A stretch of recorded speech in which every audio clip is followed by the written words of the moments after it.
coming up on this episode of the Roundtable. I think that you're constantly going to have these type of movements within large economies because your competitors, as you offload the things you don't want to do, they suddenly want to do the stuff you still want to do. China wants to be financialized. They want to do those things. They want to patrol the world's oceans. First of all, they don't grow enough food or fish within their own local waters to feed their own people. So again, my argument isn't a political one. I can make that argument. My argument is this is coming, and you can either be on top of it and try to convince the rest of the political class to get on some level of boredness with it, or you're just going to be behind the eight ball and you're staring at England's quick and disastrous demise over the past 30 years.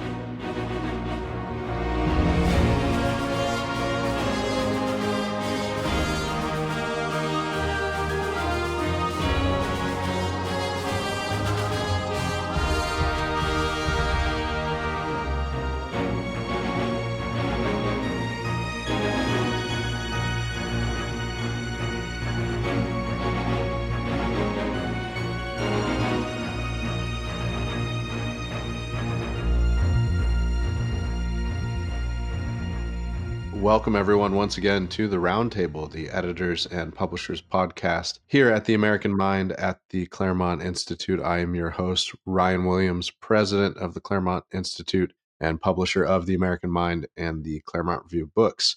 We have a packed lineup of talkers today, starting with unofficial PGA editor Spencer Clavin, who's never touched a golf club in his life, I think. It's not true. That's not true. Sorry. I've swung a golf club so badly that I was barred from returning. That's how bad it was. But I have touched a golf club. That's good. Seth Barron, our every other week-ish Latin American correspondent. That joke will land a little later. And Ron Dodson, a portfolio manager and president of a family office specializing in volatility arbitrage, very sexy quant type investment stuff here in greater DFW. We're looking at his beautiful backdrop, which is a species of downtown Dallas. And then finally, Mike Sabo, managing editor of The American Mind. Well, we have lots to talk about today. We wanted to start with a couple of articles that Ron Dodson wrote for The American Mind, kind of a two-parter. Ron wanted to explain to our readers something sort of related to the tariff debate, but I think very useful, which is to say the proper way to think about the tariff fight and Trump's charging out of the gate approach to economic issues, both at home and abroad, has a lot to do with a very transformed liberal international order, especially on the high seas, and especially with the backdrop of the primacy of the American dollar as the world's reserve currency. So, Ron, would you mind just giving us sort of how we ought to think about this and a little précis on your argument? Well, the argument is, thanks for having me, big fan. Of course. The idea is that the world is going to move to more regionalized reality, regardless of the political predilection of the leaders involved. And that has to do with a lot of factors, but the biggest part is the changing calculus of power projection. It is getting cheaper and cheaper to project near and middle distance weaponry via drones, and the fact that you don't need to be a major power in order to have spy satellites. Those are all commercially available. And so the idea that we have 10 carrier groups that we can put at any time 4 to 5 in the water and 2 in each ocean, those carrier groups just carry a decreasing level of ability to exert our will. And so I believe that will continue to be the case. So the subtext behind the article that inspired it is that regionalism is coming. And so I just talk about erosion of the global order. The liberal international system, used to be upheld by U.S. naval power, and economic integration, that's disintegrating. You have these asymmetric threats that are increasing. You have a global populist rebellion, which is seeing that nations used to, one of the chief functions of a nation was to have the goals and blessings of its own citizens being at the forefront, and that has eroded with globalism. And so there's, you see Romania, I didn't speak of this, but even Romania had to cancel an election because the Romanians elected a very rightward leaning guy who is a populist. And then you just have these strategic vulnerabilities. The modern systems that we see have basically shown to become, through just-in-time inventories over long supply chains, have become liabilities.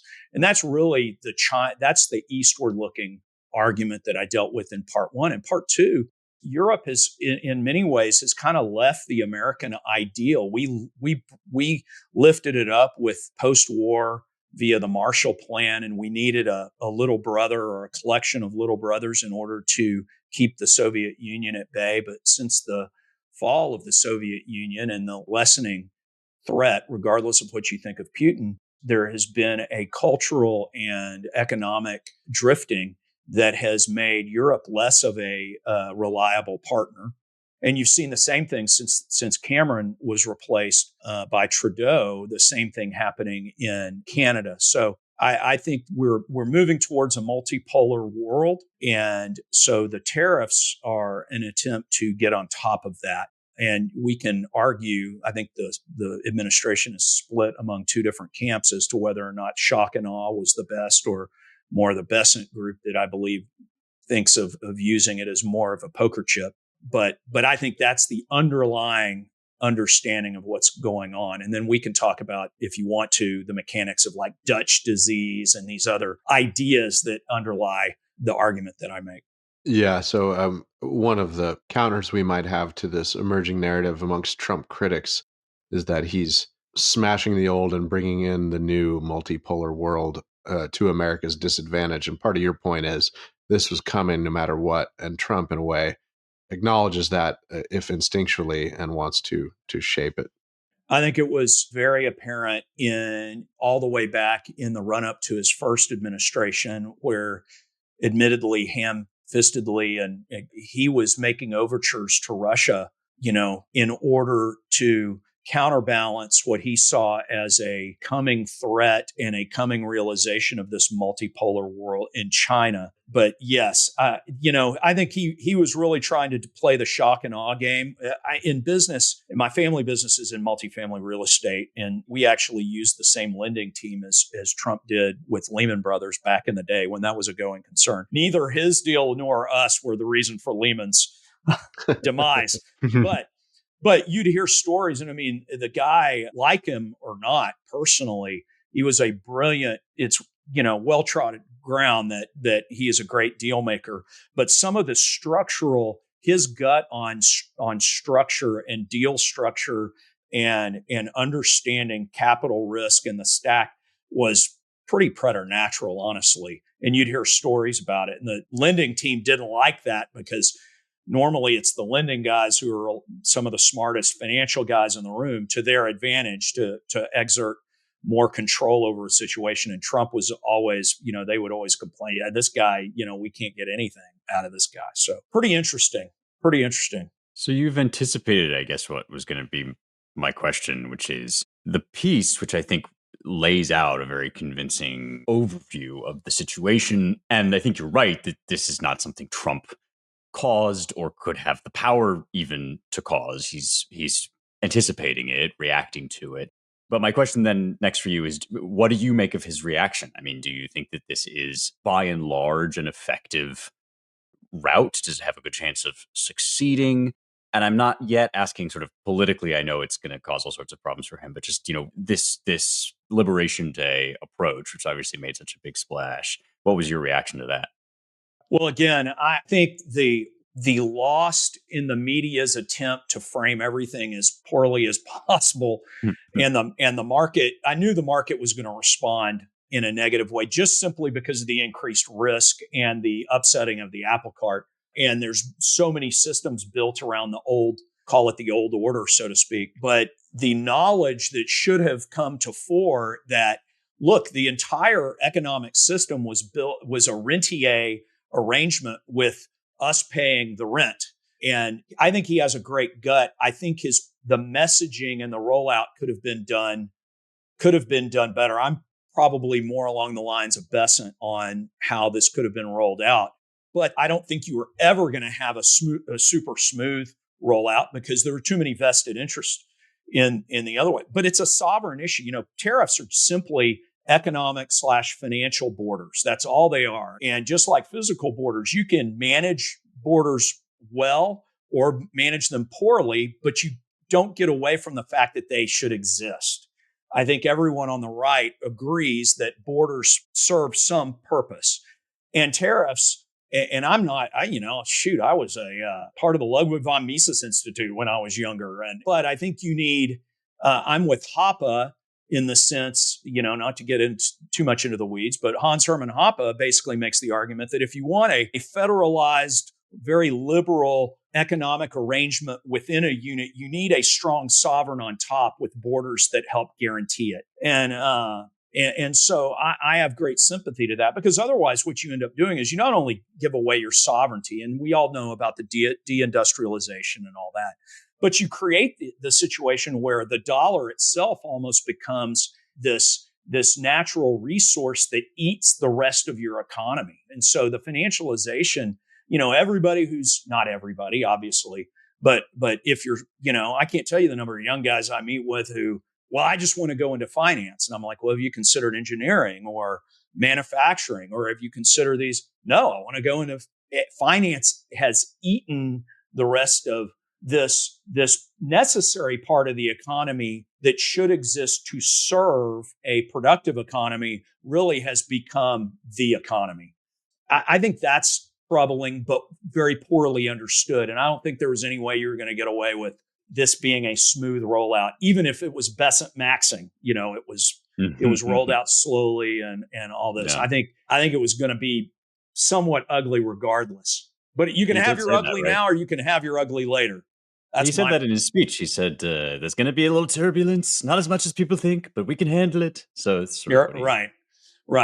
Ron, are there historical examples of an economy, especially like such a large one, really resetting itself and resetting the entire world's balance, and essentially reindustrializing, trying to displace the financial sector as the primary sector and services as, our main export?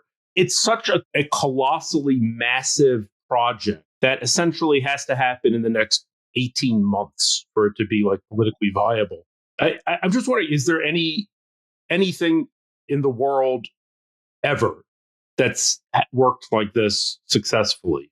Well, I mean, you could make the argument that the U.S. itself did with the Marshall Plan and the rise of the FDR situation. You can make the argument that Lincoln really did. Those were both resets. There's the, I think, compelling argument that we're in kind of the fourth or fifth republic, so to speak. Mm-hmm. And it's about this amount of time to where you get another one. Now, I think that everybody is suddenly going to become a factory worker in the next 18 months? Of course not. I think what you end up settling on is something that does provide some level. I think Trump philosophically disagrees with income as being the chief revenue source for the federal government. That just in his gut, he understands that ultimately, if you're theoretically, because we're an incentive-based people, that's humanity, that you disincentivize productivity, you're in trouble. And just because the rest of the world tends to do it that way, or a large swath of the rest of the world does it that way, doesn't make it right. So I really think that is a long-term goal of his, is to remove this. And think of the talent that could be unlocked in the economy if all the people who work in tax prep and tax compliance and the IRS were doing something that was productive. Like me, I'm in finance. Why am I not building something, right? Anyway, but I think that you're constantly going to have these type of movements within large economies, because your competitors, as you offload the things you don't want to do, they suddenly want to do the stuff you still want to do. China wants to be financialized. They want to do those things. They want to patrol the world's oceans. First of all, they don't grow enough food or fish within their own local waters to feed their own people. So again, my argument isn't a political one. I can make that argument. My argument is this is coming, and you can either be on top of it and try to convince the rest of the political class to get on some level of boredness with it, or you're just going to be behind the eight ball and you're staring at England's quick and disastrous demise over the past 30 years. And you talked a little bit about this in part two, just kind of what this New World Order, I guess, phrase coming to me, is going to look like, a shift to Eastern Europe, definitely a shift to Asia. What in your mind, just extrapolating from that, how should we deal with China? Say, not if they attack Taiwan, but when? How should the U.S. deal with, that? And that's obviously going to be a big deal. If that happens, what are our military capabilities like? Aircraft carriers, Navy? I mean, what would that fight look like? Well, just so you know where my kind of philosophical perspective is on that, I'm a big fan of John Mearsheimer. By the way, his talks lately with him and Jeff Sachs have been fantastic. If highly recommended, on YouTube, wherever. But so I'm kind of realist school when it comes to foreign policy, geopolitics, and I think Taiwan it's China, and so we can disincentivize. We can do what we can to make that as slow and as painful as possible. I wrote a paper several years ago during the first Trump administration that we have a lot of land in West Texas where we should be Taiwan semiconductor maxing. Hey, look, give everybody free citizenship, every tax break, move it here, because that's the American interest. Is there are tons of chips made there that we need in order to survive as a people, at least now. And so I think we need to be doing those things. Taiwan itself, the Taiwanese people have refused to really build up much of a deterrence in and of themselves. I have a sister-in-law who is Taiwanese. She speaks both Mandarin and Cantonese. She's like, well, it kind of is what it is. It's not a bunch of Chiang Kai-shek maxers in Taipei. It's, they don't want to be China today, but I think they kind of realize what's coming. That doesn't make me happy. I tell you, I watched the handover of Hong Kong to China and cried. It was a masculine cry, but I love the West. I love what we have to offer, but I also know we did nothing when China was building up the Spratlys and claimed the South China Sea. As we chose to do. Obama actively chose to do nothing. Matter of fact, it was too busy Victoria Nuland doing the Ukraine color wheel, and so this is the bed we have made, and so that's kind of where I see Taiwan. I think we need to. But I'll tell you this: if we do get in a shooting war with Iran, I think China moves on Taiwan immediately. They put out the videos of the ramp barges just the other day that were impressive as heck. I mean, I don't like it, but in engineering marvels. Hey, can I ask you something? Do you think that, will history look back at the last 50 years, since Nixon and then Clinton, and say, oh, well, the U.S. elite sold everything to China. They just gave up, and they permitted China. They accelerated China. They did everything they could to empower China. Seth, it's a great question. I'm sympathetic to Nixon's move as a counterbalance to the Soviets, but I'm very much Clinton, not only in a trade, with the world trade deal, most favored nation status, although what's that, 2000, I believe, is when most favored nation status started. I think we have managed what was necessary, I think, to counter the Soviets poorly since. And we have not done a very good job making the geopolitical distinction between the Soviets and Russia. Now, obviously, Putin is a hard man, and there's lots to not like there, but geopolitics is a sharp-elbowed game. And again, I'm a realist. Now, so you're either going to have to choose to completely Monroe Doctrine things, and I think that's part of the Canada and the Greenland talk and the very quick move with Panama, is that's absolutely our knitting. But if you want to counterbalance China, you've got two options. And that's India, which really isn't up to the task yet, or Russia. Politically, it's tough with Russia right now. I mean, for a lot of reasons. Some good, some maybe not so good. I don't know. That's why I tend to think that the Monroe Doctrine ideal is coming, because there's not a lot of good options on the counterbalance side to keep the world game going. And hey, look, globalism is, if you don't care about level playing fields and all that, globalism for the elite makes the most money.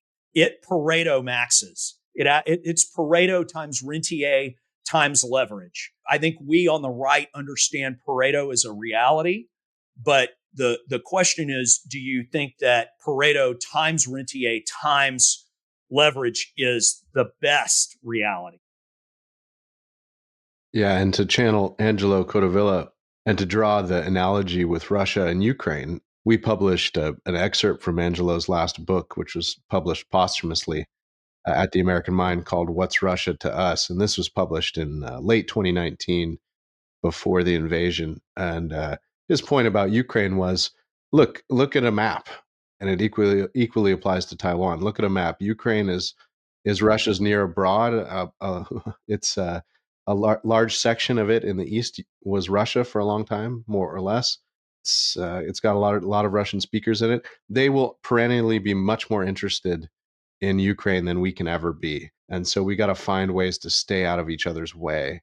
And for us, that means staying out of Russia's way in that part of its near abroad, while also, of course, not just rolling over to any act of aggression. With Taiwan, talking to some of our friends who have thought about this a lot and are even trying to make policy on it, Taiwan is 81 miles from China. The nearest decent American military or naval installation is nearly 8,000 miles away of any real substance. So the sort of the asymmetry of the whole thing militates against us foolishly trying to write checks that we'll then later have to cash with American blood and sunk aircraft carriers. So I think the best case scenario, some of our friends would argue, would be to muddle along for another 50 years. Now, the question of how long we'll muddle along is largely China's, as Ron has indicated, but we should be thinking seriously about what we might do. And I think I've mentioned it before, but everyone should listen to Eric Prince's interview with Larry Arnn on the Larry Arnn Show. They got into Taiwan a bit, and Prince's point was, look, if you were really serious, what you would do is basically arm up and train 3 to 5% of Taiwan's population to be a home guard and make that military incursion by China very, very costly. They will suffer a huge reputational hit internationally if they go ahead with Taiwan conquest, and it could turn into something like their Vietnam. So that might be the best option to pursue on our part. But again, you're confronted with this problem of the Taiwanese, which they don't seem to be very interested in being very serious about their defense in preparation for the probability in the next generation of an invasion by China. So many bad options, no great ones to pursue for us. Well, you mentioned Angelo. Angelo's how I became aware of the Claremont Institute. Is Gary North, old Scary Gary, personally recommended. You got to go read Angelo Codavilla, and became a huge fan. So amazing, his works on federalism and everything else. I think he's exactly right. There's a certain sense in which we on the right, I believe that localism is a feature, not a bug. And we work and do what we can in order to promote justice in that localism. But there's virtue in government that is as close to home as possible. So that's hard. And then you mentioned Eric Prince, and I think he's been fantastic lately. Just everything he said. He was up in our office. Oh gosh, it's probably been 6-7 months ago now, and I was very impressed with him, both personally and just intellectually. Yeah, just for people's perspective, Taiwan is about the same distance from China, mainland China, as Key West is from Havana. So yeah, we'll see. Let's hope they muddle along for another 50 years or at least 25 rather than the alternatives. Speaking of foreign places, we wanted to get a little entanglements, foreign agents. Yeah, that's right. We want to get a little report from Seth, who is somewhat fresh off a trip to the Paris of Latin America, Buenos Aires. Seth, how was the trip to Argentina? Oh, it was really fun. It was very interesting, especially given in light of what we're talking about now. Yeah, I was in Buenos Aires for a couple of weeks. I mean, I wasn't meeting with Malay, just my own observations. I mean, it's kind of fascinating. And it really is like the Paris of Latin America. It certainly resembles that. And I mean, 100 years ago, Argentina was one of the richest countries in the world. Even up through, I think, 1960, it had higher GDP than Spain, Italy, Japan. It had a lot of economic and political instability starting around the time of the Great Depression. But you definitely see the grandeur and the majesty of accumulated capital. I mean, I took a tour of the water treatment plant like that they built in 1910 or something like that. And it's just staggeringly beautiful. And they imported hundreds of thousands of tons of this beautiful enameled brickwork from England to build this palace of sewage, which, so it's kind of fascinating. And it's a really interesting city to walk around. It's like being in kind of I want to say a shabby Paris, but Paris is a little shabby. And Totally. I saw no Muslims there no visible Muslim. I did not see one hijab the entire time I was there. And Are they not coming, or are they keeping them out? That's a really good question. I don't know. It occurred, and it's a politically active society, and there's certainly graffiti around about the junta that they it's from 40 years ago, but all the various problems, and there was a general strike while I was there, but there has not been I did not see one speck of like Gaza related graffiti. There have been no protests along those lines. And it did occur to me that every country that has a major pro-Hamas kind of movement is a country that admitted a lot of Muslim immigrants or has a huge Muslim population. I mean, you don't see it anywhere else. Yeah. I mean, yeah, this is reminding me of an observation I've made both times I went to Hungary, which the most recent time was a couple of weeks ago, is that for every day that I spend in Budapest, I get considerably more racist, like appreciably.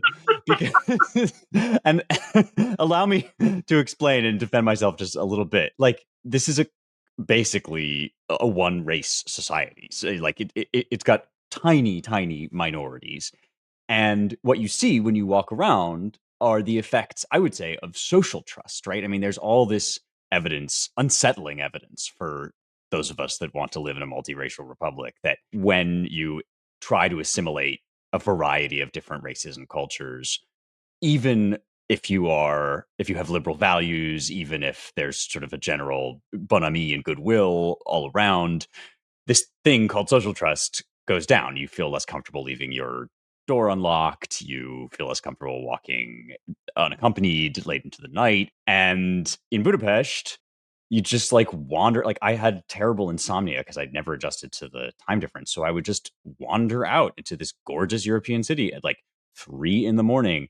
and have absolutely no concern for my safety whatsoever. Or like I would see women jogging at like 5 a.m, seemingly without concern. So it's like, I, in my heart of hearts, am a total like boomer lib. Like my philosophical commitments are entirely in the opposite direction. And I'm not even inclined to conclude from this that like some races are better than others. Just that when I return home and the racism starts gradually to leave my body, it takes a couple days for it to like seep out through my pores. My conclusion is that like America is playing the game on hard mode. Like you can endorse that project as I do, or you can poke holes in it as the new right does. But to be a realist about it, you have to acknowledge that like it creates problems. And when you go to these other countries that don't have those problems, you're like, oh wow, I see. This is pretty nice. Yeah, I wouldn't say Argentina is a high trust society. You need a key to leave a building. Okay. Well, okay, so but I'm just saying that it's an interesting, they have a lot of poverty. Let me just sum up by saying that like Brazil has been called the nation of the future, and it always will be. Right. I mean, there's like this kind of like sense of like this great future that's coming. And Argentina has that, and the sense of it being like deep in the past. I've always thought, like at the Macy's in New York, they have these famous wooden escalators that are still running. And that's kind of always reminded me of Argentina in some weird way, like this preservation of a kind of elegant and glorious past that's sort of in amber. I just want to say that, Adam Smith said there's a great deal of ruin in a country. Argentina sort of proves that. And it's kind of, speaking pessimistically, I can imagine America in 50 or 100 years sort of just still eating the seed corn, still kind of just chugging along in this depressing kind of penury, but with certain grand things still hanging around. That's, I think, like the warning. We have a Claremont friend and supporter who's been quite successful, lives in Claremont, and he lived in Argentina in the 70s and met his wife down there. And he tells the story of stagflation in Argentina. And he was in the Argentine equivalent in the 70s of Costco. And as soon as you got your paycheck, you had to go buy as much durable goods as you could to hold value. And he was at the Costco, and so baby formula was one, and they had a couple small children, so he thought that would be a good idea. And there weren't that many out, but he saw sort of off in the distance behind one of the cargo doors a couple more pallets of baby formula, and he asked, "Oh, can I get 10 of those, or 10 units?" And they said, "No, I'm sorry, you're limited to 2." But he could buy as much laundry detergent as he liked, so he bought 10 jugs of laundry detergent because they would need it, they'd use it all, and it would do its small part to guard against the quick erosion of the purchasing power of his weekly paycheck. Yeah, let me just add. Argentina apparently has the highest concentration of hoarding of U.S. currency in the world. The Argentine citizenry is holding like $200 billion in $100 bills, and the obsession down there is that the $100 bills that you get have to be the newest, and they have to be pristine. They have to have no folds, no tears, no wrinkles, because those are the most valuable ones. Like, it's bizarre to hear like your own national currency talked about, like fetishized in this way that even we don't. It sounds like COVID all the time. Like when people are going to COVID and getting stacks of toilet paper, and nobody knew what the dollar was going to be worth in the next year. And I was like hoarding canned chicken to make sure I got lean protein for the foreseeable future. Yeah, it sounds. Plus, the beef is really good. You were telling me, like the beef is fantastic. And actually, that was the weird thing: is beef prices in really nice butcher shops, really good cuts of meat for like, I don't know, $7 a kilo. I mean, sometimes it was cheaper than grapes, Chilean grapes. Like, it's just it's weird. Yeah. It's a very strange setup they have. It sounds like, Seth, it sounds like it wasn't your first trip to Argentina. It was my first. Oh, it was your first, yeah. Yeah. Did you guys rent an Airbnb or something, or? We rented an Airbnb in kind of like a working class, sort of a hip working class type neighborhood, and then we stayed in a hotel in a more sort of elegant part of town. And it was very interesting. I got to go to I went to people's houses because I had a friend living down there, and he knew people, and we went to a Passover Seder, the first night of Passover. It was interesting. It was a real experience. In a way, it was kind of more interesting than visiting a lot of other countries that I've been to, just for the weird contrasts and the strange way in which it mirrors the West. I mean, it is the West. And like, there's no PC stuff. There's no woke stuff down there, really. They don't have the same kinds of racial guilt. It's just an odd place to go. I would recommend it. It's funny how these like hollowed out, dilapidated, once great civilizations have a certain romance to them. When you said Paris is grimy too, I was thinking, right, that is what is great about Paris, is like the subway tile with all the weird sort of grout around it that you just randomly, in the backsplash of the poorly lit cafe where you're having the best whatever croque monsieur you've ever had in your life. It makes me think of all those scenes in Catch-22 in Rome, where it's like the war is kind of unfolding disastrously around them.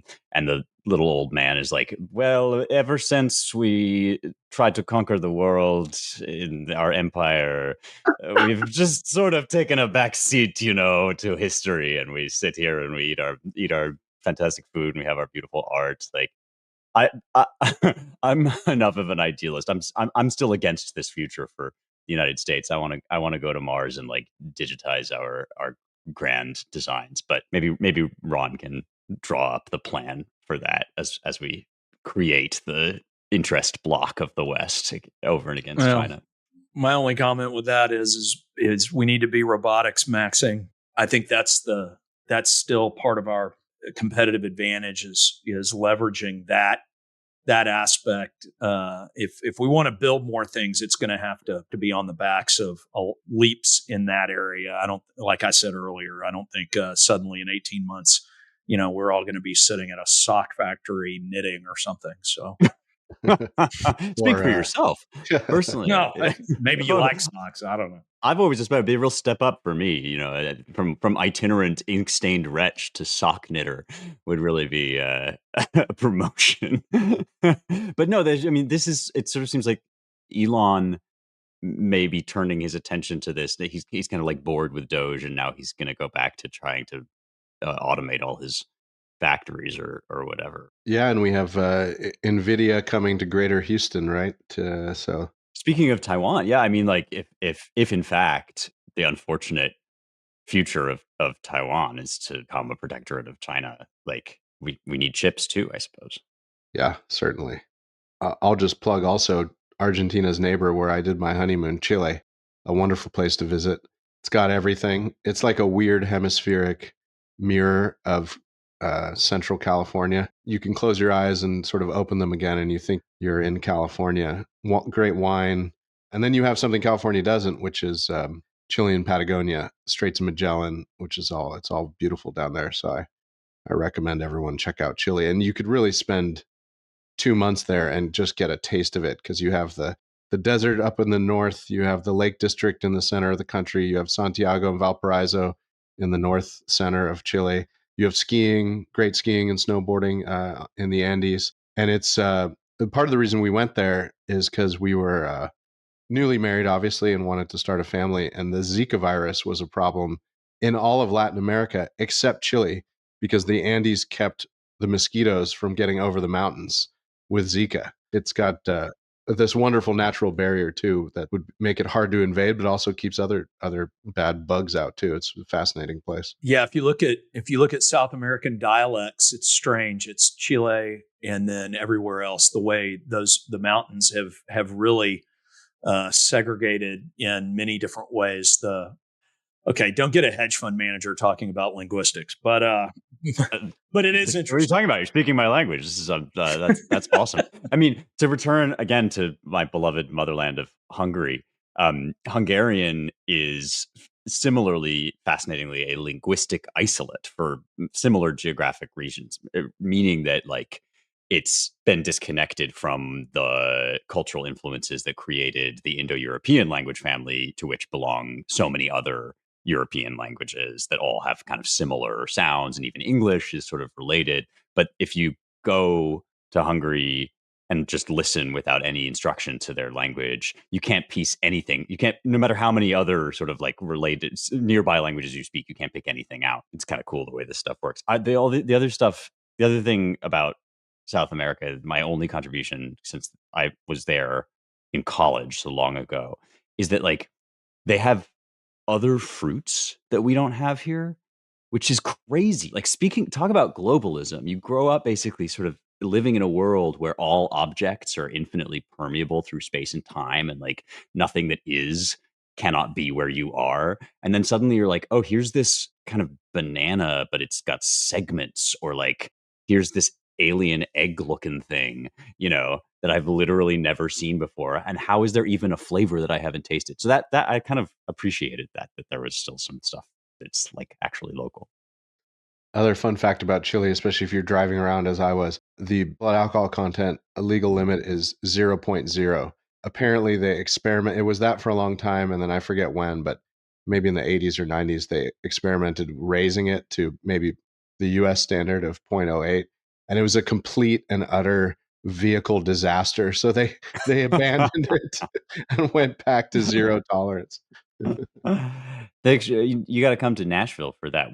I don't know if this is still true. When I moved here, you could have, I think, an open container in the passenger seat. Maybe this is an urban legend and I was just flirting with disaster. But as I recall, you obviously can't drink and drive, but you could have an open container in the passenger seat. And you used to be able to get your margarita to go at the Mexican restaurant. They would pour it into styrofoam cups. Not anymore. Welcome. Yeah, Texas. That's modern reality right there. And growing up, growing up, you guys had gun in the rack and Lone Star in the koozie. Road sodas. Man.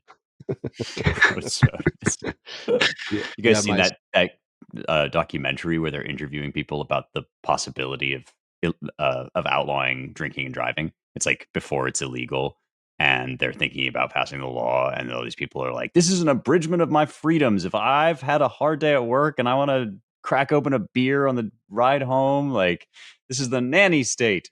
It's awesome. My stepmother grew up in Fernandina Beach, which is in Northeast Florida. And she's an old Gen Xer, I think, or a very young boomer. I don't want to broadcast her actual age because it's rude, but so it wasn't that long ago. And she said in high school you'd go to the drive-through liquor store and get a setup, which was a 7-Up with a shot of vodka with it. So things have changed, probably for the best. We'll see. Less freedom, but car fatalities are dropping. The rise of Uber, of course, has done more than anything to reduce drunk driving fatalities. So technological progress is not always an unalloyed good, but often quite good.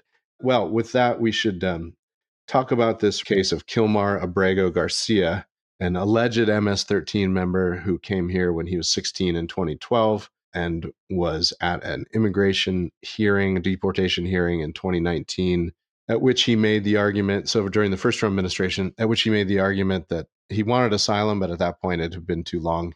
He'd been here for 7 years already, so the time window for asylum had lapsed. But he was at that point under an immigration judge, which is part of the Trump Department of Justice, so not an independent judge, had ruled that he could not be deported to El Salvador because of his claims of imminent harm there. And the Trump administration at the time did not challenge this judgment or appeal it. And yet he got scooped up somewhat recently in some of the deportation raids and sent to CICOT, the facility in El Salvador. And the Trump administration has admitted that they made an administrative error on the part of not properly recalling that previously and still standing order that he not be deported to El Salvador, but he could be deported elsewhere. This led to the White House scene a few days ago with El Salvador's President Bukele there, and Trump and Pam Bondi and Stephen Miller and the press gathered. And the press is all up in arms about this because the Trump administration is now claiming, despite a judge's order to return Abrego Garcia, that they can't, it's kind of out of their hands. He's a citizen of El Salvador and he's in El Salvador in custody. It led to a kind of flippant and somewhat, I would argue, demagogic quip from Bukele that, well, I can't bring him back. I mean, what, do you want me to smuggle a terrorist back in the United States? I'm not going to do it. And the Trump administration is claiming, there's nothing we can do about it, despite them having an arrangement with El Salvador where we're paying them to house these guys. I just wanted to bring it up because it seems to me to be the product of a constellation of forces that is forcing the Trump administration, in their judgment, to kind of dig in on this. And it might be a continuing political liability for them. I don't know how it's going to play politically. The Washington Post reported this morning that that same judge, following a Supreme Court ruling in the last few days, basically validating her judgment that he was due some more process than he got, that the Trump administration needs to return him. They're saying they can't. El Salvador is saying they can't. And so the judge is now going to drag a bunch of Trump administration officials into depositions and all the rest to try to get to the bottom of what they've actually done. the judge suspects that they're just blowing smoke and they haven't really tried at all to get him back. So we'll see. It's one to watch. I worry about the sort of rolling political PR mess that this might be for the administration. I was wondering what you guys think. I mean, I see it as a PR mess for the Democrats. They're staking everything on returning an illegal immigrant, likely MS-13 member, to the United States. I mean, that's just like bonkers. I saw that the new Maryland Senator Van Hollen wants to, he's going to go down there and stage a protest outside the big prison and like demand his return. I mean, this guy is just, I mean, he's not an American. He was in the United States illegally. If he were brought back, he would just be put in detention. I don't think there's anybody reasonable who cares. I don't know. I mean, I'm sorry. It's absurd. Bring him back so we can deport him. Yeah, and I personally kind of like the way Stephen Miller has been talking about this. He says, no. We've been totally vindicated. The Supreme Court ruled unanimously that a district court judge cannot command the executive branch to do, how to conduct its foreign policy.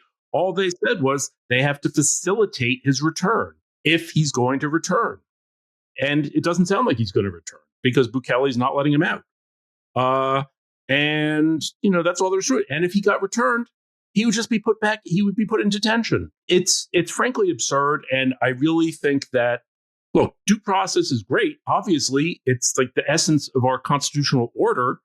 But we can't pretend that every single illegal alien is afforded the same level of due process in terms of his removal from the country that a U.S. citizen should get. So I don't know. I guess I feel a little differently.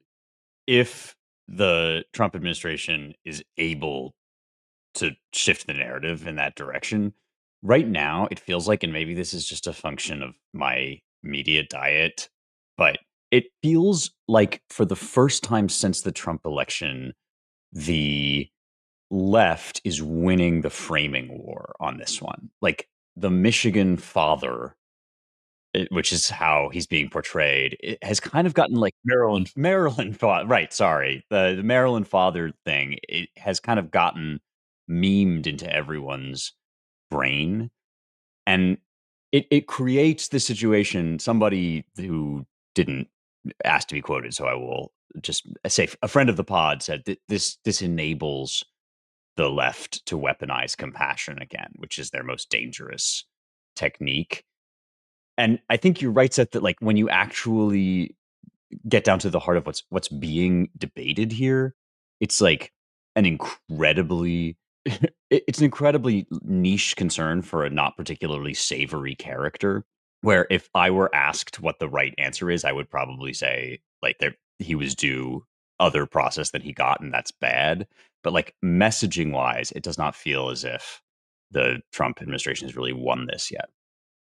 I kind of think that too. I mean, they still need to do some work. I mean, I've just seen even Andy McCarthy and other people, even on more the establishment conservative side, laying into Marco Rubio, laying into some other Republicans, Trump, to the DOJ, Pam Bondi. So I would just say, I think the Trump administration needs some work to do. I mean, Stephen Miller's out there, which is great. He seems to be kind of talking more to the Tucker Carlson podcast crowd. I think they then need simultaneous messaging to maybe more of the like legalese and the legal establishment and maybe a higher order, that kind of side too. It just seems to be like they're missing it. And, whatever is out there is kind of being garbled a little bit. But, it's at this point, like you said, Seth, I mean, this guy's not going to be returned. So it is just a messaging thing.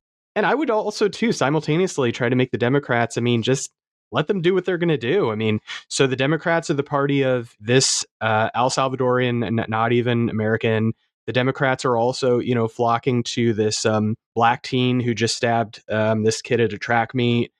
That's the party of the Democrats. So I would push that in their favor, too. And the Republicans should, absolutely use that kind of framing. Yeah, it seems like a return to Dukakis for me, that this is who you're being identified with. And there needs to be public debate over the application, a justly tiered application of process with regards to citizens versus those who came here illegally. And I mean, again, it's not about that can get sideways quickly, obviously, and I'm not talking about that. But citizens should have a privileged place in a nation. That seems to go without saying. Maybe we've all bought the cosmopolitan framing of everything, and I don't know if he can get back here so he can be detained here. Fine, but it seems not that compelling to me. Yeah, I just worry about the precedent set. I mean, this guy didn't really get any process, right? So he's post facto, he's said to have needed a little more. And I completely agree with you, Ron, and most of what has been said here. I think politically, Seth, it continues to be a winner for the administration. I don't think the public at large cares all that much about the minutia of this. But it seems like you should get a quick even as a non-citizen, you get a little bit of process, so you get at least the ability to contest your membership in MS-13.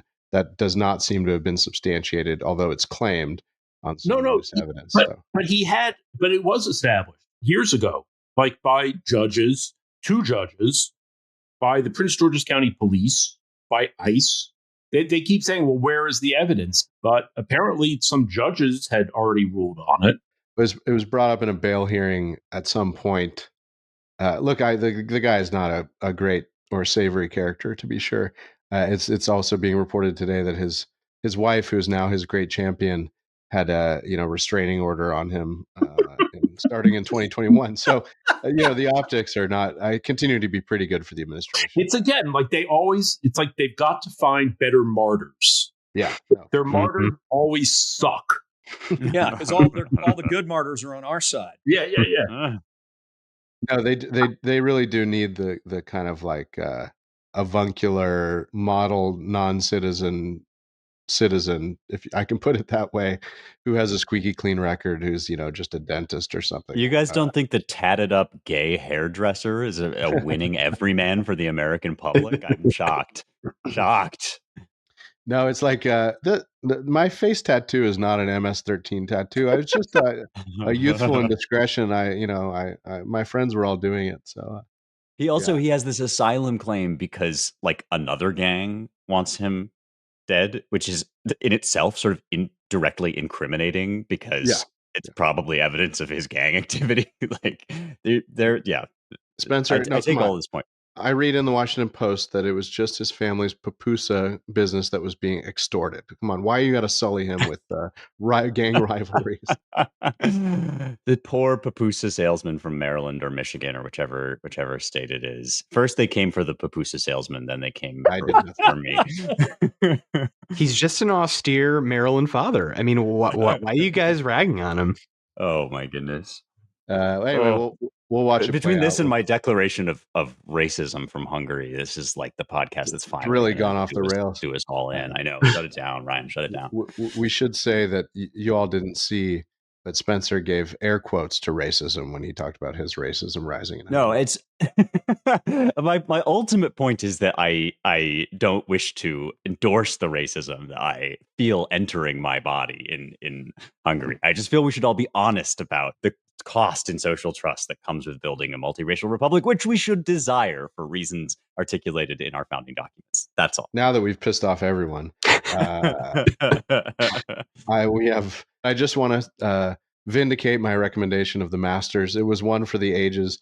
For you non-golfers out there, occasionally at the Masters every few years, because it's such an exceptionally hard course and it seems to mess with everyone's heads more than other courses, partly because it's one of these major championships that's always at this same tough course, routinely made a little tougher by the inordinate amount of money they spend on groundskeeping and maintenance. It's a beautiful, beautiful course in Georgia. Rory McIlroy, a very accomplished Irish golfer, has been one of the best golfers in the world for many years running, a young phenom back when he first emerged on the scene.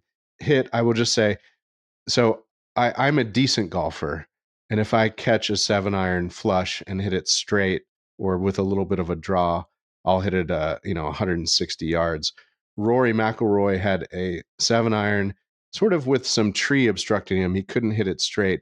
So he hit about a 30-yard hook over water, 207 yards on a par 5 to within like 5 feet of the hole. And that started his, after a bit of a rocky day in the middle of his round, his ascent back to the leaderboard. And then there was a playoff because he missed a short putt on 18, and he finally won his first Masters after, I think, 14 or 15 appearances at that great course, and was overcome with emotion on his knees, crying on the green, because it also signaled this very rare thing in golf, which is the career Grand Slam, where you've won all of the majors in golf, the PGA Championship, the Open Championship used to be called the British Open, the US Open, and the Masters. So it was great TV. It was the best rated Masters in terms of viewership, I think, in 5 or 7 years, maybe longer. I think maybe even over 10 years. So a great day for the game of golf. And for those, keeping track of this weird rise of LIV, the alternative now to the PGA, backed by the Saudis, it was a bit of a victory for establishment golf, the PGA Tour, because Rory is the spokesman for that venture and kind of the poster child for it. And his opponent on the final pairing, they always pair up the best score golfers leading into Sunday. So he was playing with a Texan, actually, not born, but a current resident of Dallas, Bryson DeChambeau, a great player himself, who was one of the guys who went to LIV. And Bryson had a bad day on Sunday, so notch one win for the PGA's ongoing PR war against LIV. Anyway, I've bored everyone with my obsession, which is the Masters, and broader obsession, which is golf. So I'll stop, and I will thank you all for once again listening to the Roundtable. It has been wonderful to have Ron Dodson on. We're going to have him back, I think, semi-frequently. He's I listed his normal title at the beginning, but he's also a ubiquitous podcast guest. So check him out around the internet. And if you want to learn more about our work, as always, go to www.claremont.org. Go /donate if you want to support our work. We appreciate it. Please rate the show and spread word of its awesomeness. And if you want to find out more about all of our other work, go to our 2 publications, ClaremontReviewBooks.com and AmericanMind.org, and then all of our latest out of our DC office at dc.claremont.org. Thank you all for listening, and we will talk to you next week.